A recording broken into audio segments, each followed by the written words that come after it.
You're entering a no judgment zone. The following show is real and raw, and everyone is encouraged to speak their mind. This is the Immigrant Experience, a program we hope will have an impact on the future of newcomer immigrants and Canada at large. An open platform, one that welcomes everybody. This is the Immigrant Experience. And now your hosts, Emmanuel and Ruben. You talk about the consultants company that you started. And is it for immigrants, women, or it's pretty much everyone? What's it about? So I help IT corporations, implement their tech solutions. So whatever solution they have, whether it's implementing a new system, trying to find an AI solution or whatnot. So I'm the one telling them how to manage the project, what they need and whatnot. Managing over the project, making sure that everything goes well, that the team is working well, that everyone is performing, that the stakeholders are happy and whatnot. So so I act as the consultant. So I give advice on how to improve on the work. So and when things go south, they come to me to find a solution. So Oh wow! And do you work with companies within Toronto areas or across the province? At first, it was actually just an American company. Oh, that's perfect. Agile Cloud Consulting is actually an American company, and that's why they offered me the consulting instead of hiring me full time, because they can't hire me full time. Because I don't have the right to work in the US. Okay. And have you tried maybe approaching other companies, big tech companies within Toronto areas, trying to see if you can sell your product? I mean, now I have been able to reach out to companies here in Toronto, and I am contracting with them. That's perfect. That's perfect. I love that. I love that. Yeah, you do. You life gives you lemonade. Once you make lemonade.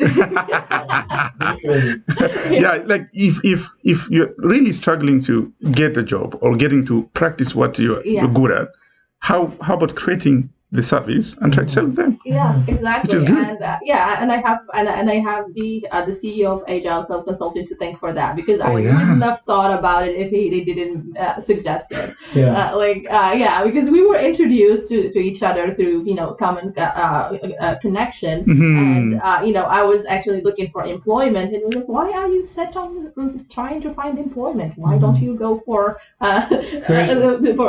be a consultant, have your own practice? And I was like, I didn't think about that. What, if you don't mind me asking, what's the name of your consultancy? My company? HEPM Agile Consultant. So HE for Hala, so my initials, and PM for project management. That's amazing. And to anyone that might be needing the service, how can they get you? I don't have a website yet, so I'm still just me. I'm still working just me, but I am working on that. So I am working on having a website and having a LinkedIn page and whatnot. So this is something in the work. It's just that because it happens so fast. The consultancy and I had projects to work with, and I didn't have time to actually work on the concept for my company. But this is something that I'm working on right now. Oh, that's amazing. That's amazing. That's really exciting. Congratulations on that. Wow. Congratulations. And if someone wants to use your service at this time, they can contact me on LinkedIn. They can reach out to me, and I can. We can set up a contract, and we can start working. That's amazing. And what services in general does a company provide? Basically, so far, what I've been able to provide is IT project management. So I manage projects in IT in general, but I can also provide, process improvement projects, digitalization projects, artificial intelligence projects, actually anything that comes under the umbrella of my specialty. I can actually help with, to not just improve, but also, solve issues and, give them very effective solutions on how to handle certain situations. Specifically when, whenever I see a process, I can see how to make it better. Once I go through it once, I can, I can see, oh, this could be done better by doing this. We can avoid this issue by doing that and whatnot. Like it's something that I built from my experience, and I'm able to to help companies improve on their workflow. Yeah, and trust me, just talking to you, I can see how smart of a lady you are. Trust me, like you're very smart, and I don't like any company there that will ever hire you. Trust me, they will never regret. Thank you. Like, you have the set of skills that businesses and companies need. Yeah, absolutely. And I do hope that to establish myself as a consultant, not just in IT, but also in industrial engineering and supply chain. So that's my hope in the future, and that's why I'm actually going for the PN licensing. So I am eligible to take the NPPE. So I am working on that, and I also want to take a certification in supply chain management so that I can consult in supply chain as well. Oh yeah, that's amazing. That's amazing. That's really amazing. And many IT companies are establishing their headquarters in Toronto. Yeah. And we're hoping have your stake there. I do hope I do hope to be able to to make a lasting impact that would help not just women, not just immigrants, but everyone to have a better life.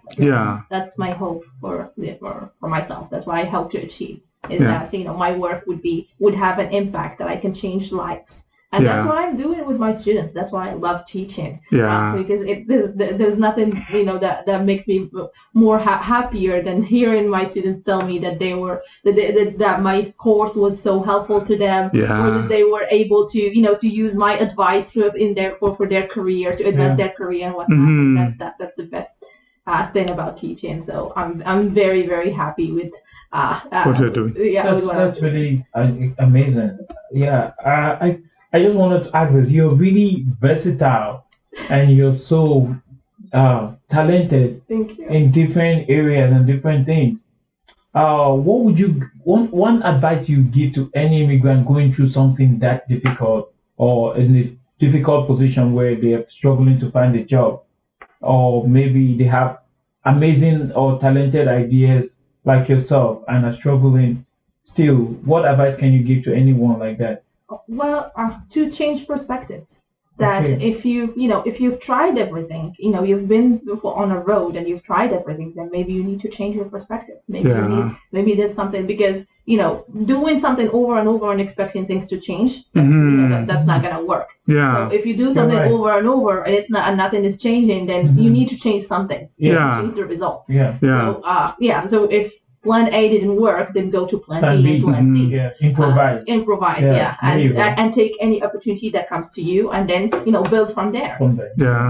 And to like engineers, they usually have Plan A, Plan B, Plan C. They don't just work with one. Actually, my contingency plan was the one that saved me when I got here. Exactly. And I had to go through all the plans A, B, C, D before I was able, and now I'm on E. Resilience is key. I met someone in the community, and they're 21 years old, and they're like, "Yeah, man, I've tried pretty much everything, and nothing's working." And I'm like, "You tried everything? Like everything?"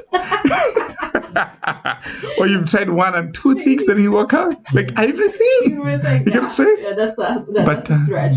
I wouldn't say that I tried everything. I wouldn't say that, because I didn't try everything. It's just that I tried hard on one path, and then when it didn't work, I tried another until I was able to find my way. I'm not gonna say that I tried everything. But I don't know if there was something that I could have done better. I would love for someone to tell me what I could have done better. And that being said, going back to when you first came to Canada, like today you're coming to Canada tomorrow. What do you think you might have done differently? To get the PMP and all the certifications that I have now before coming to Canada, like to work on that would have been easier. try to build the network earlier than I started to, because I only started to a couple of months before coming to Canada, when I should have started to earlier than that.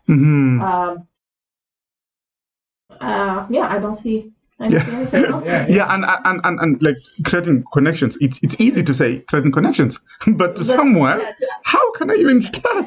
Where? Just sending people invitations on LinkedIn. It's difficult. It's usually very difficult. It is when difficult, you're in a new environment. Because the first time I was going at it the wrong way, I was just adding people, but actually what I needed to do is to target people who are in the same profile that I want to get. And I did that. I was able to get very good advice from the community. What approach? How did you approach your networking? How did you approach the networking side of it, that you actually met people? How was the whole connection thing? So at first I was trying to find anyone who works in anything remotely close to where I would want to work. In Toronto. But then I was focused on specific profiles. On reaching out specific profiles and asking them about advice on how to improve, and that's when I started getting more and more responses. When I focused my research instead of just generally narrowed it down. I narrowed it down, and that's when I was able to get more responses. And to someone who have never used LinkedIn or any dependence on Facebook for connections, what was the best way to look for those connections then? Well, I would suggest for them to have a link to start a LinkedIn profile, to really take time to build it well, because LinkedIn is an amazing tool. It is an amazing tool to brand yourself, because that's where 90% of hiring managers are using now. And start by reaching out to those to the people who have the profile that you want to reach, that you want to work in, and and ask them for advice. Ask them for advice on either to ask them about their story of how they achieved where where they are right now, or advice on how you can improve on your current job hunt. Looking at the state of the world right now, in the past couple of years or so, the pandemic has hit really hard, and these kind of changed how programming was done and how things were done in the city all over the world. So we switched from a one-on-one session with people to a computerized system of doing things. So, virtual. So having platforms like Indeed and other platforms like Kijiji, lots of other areas, websites where you can go to find a job online. I think all of them are very helpful in establishing your brand. Absolutely. This is something that a lot of my mentors have told me, that you need to work on your personal brand. What is that unique element that you bring to the equation? Because every one of us has that unique element that they do better than anyone else, and that's what needs to be showcased in your profile, so that the hiring managers would want you and no one else. So and actually this is what is called competing in the blue ocean. How to be noticeable. So you have to have that unique thing that that you do better than anyone else. And I feel like it's an advantage to you having that variety of experiences, like having different different fields of expertise. I feel it could be an advantage and a disadvantage.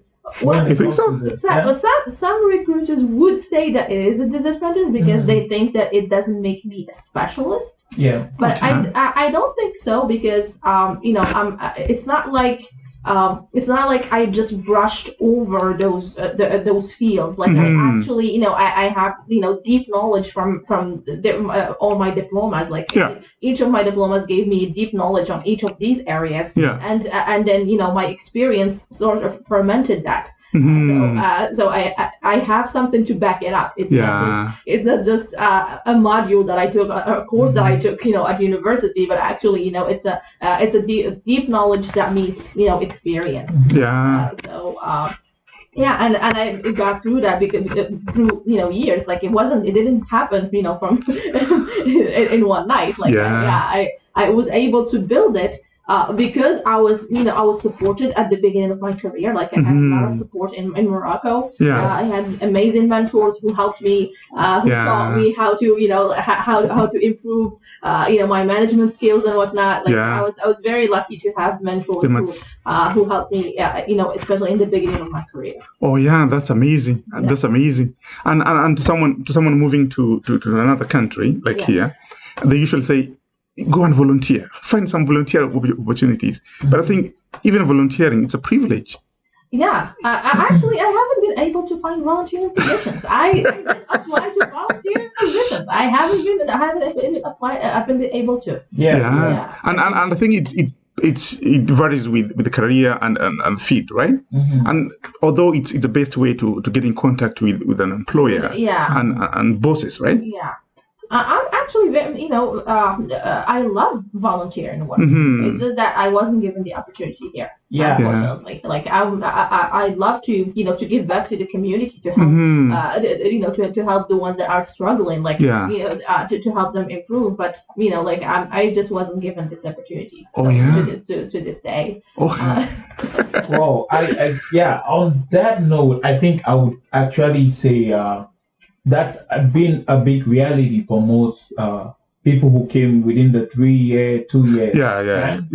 And they haven't had much exposure. They haven't had much Canadian experience. And these platforms like these now helps in building these relationships and programs which we are trying to run. As well in the community. Absolutely. I mean, you need a digital presence. Right now, if you don't have a digital presence, you don't exist. That's right. Using posts on LinkedIn, that's also a very good way to brand yourself. Writing about what you're passionate about. I see this that's a very good way to showcase who you are. That's I think that's a good way, especially if you don't have many connections and you want to build them. That's a very good way to do that. It's to have posts and whatnot. Like that should change. Improve their chances. And that's very, very right. That's very right. Like you need that online presence. Emmanuel, do you have an Indeed account? Well, I do have an Indeed account, but I forgot the password. I don't remember the name of the account. I can't remember when that. But I had similar experiences too, because I had to find a job when I came and had to go through. I had to create an Indeed account, create a LinkedIn account. I got called for some jobs through this account. Like Indeed, they'll send me offers.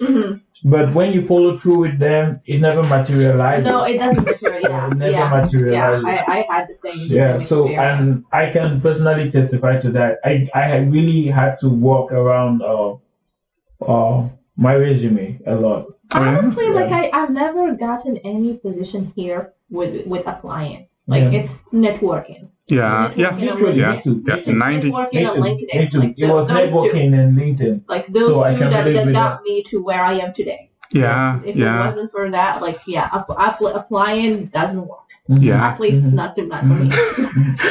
I can testify to that too. Any position that I see online. Only two thoughts come to my head. Either they're putting that position that to put we were hiring, or they have someone in mind and they're just putting online to prove we advertise. But they have someone in. More often than not, it is the case. More often than not, it is the case. It is. But sometimes they do need someone. They do the person because they need someone. But either way, it wasn't working for me. Either way, whether it was an actual post, just supposed to fill the blank. it didn't work. Yeah, and the best way, like I do prefer, like knowing as many people and everyone that I usually work with, especially youth, I usually tell them you need to know as many people as possible. Yes, as many mentors as possible. As many mentors, like people have enough mentors. Yeah, yes, yeah, as many mentors as possible, because my mentors were crucial in opening doors. In opening doors. Yeah, absolutely. And it's like if your mentor, if your mentor forward you something like XABC companies hiring. I know someone there, or I've talked to someone there, you applied. Like, that's pretty much an assurance. Yeah, like they're also working toward it. Absolutely. You do take it serious, and you have that reassurance that someone has gone ahead of you. Oh, yeah. So you find some kind of, it builds your confidence too, knowing that you have people around them that will support you. And I was lucky to find my mentors, and who helped me really, in a great way. Even when doors were closed, and they were like, one of my mentors, she was just there to listen to me, like, and that was very important. Wow. I studied with her at Ryerson, so she taught me, and even though she doesn't have a PhD, she has a PhD in life. Wow. Yeah. Jean Cho, so she's amazing. Oh yeah, that's amazing. Yeah. That's amazing. And Jean Cho, wherever she is, she knows she's an amazing person, right? Yeah. I can't thank her enough for the role that she played in helping me getting through one of the darkest moments in my career here. Yeah. Wow. You've been listening to the Immigrant Experience, a program we hope will have an impact on the future of newcomer immigrants and Canada at large. We hope you enjoyed the show, and if you did, make sure to subscribe, like, and share. We'll be back soon, but in the meantime, hook up with us on Instagram at Anyo_2021. # the Immigrant Experience. See you guys next time.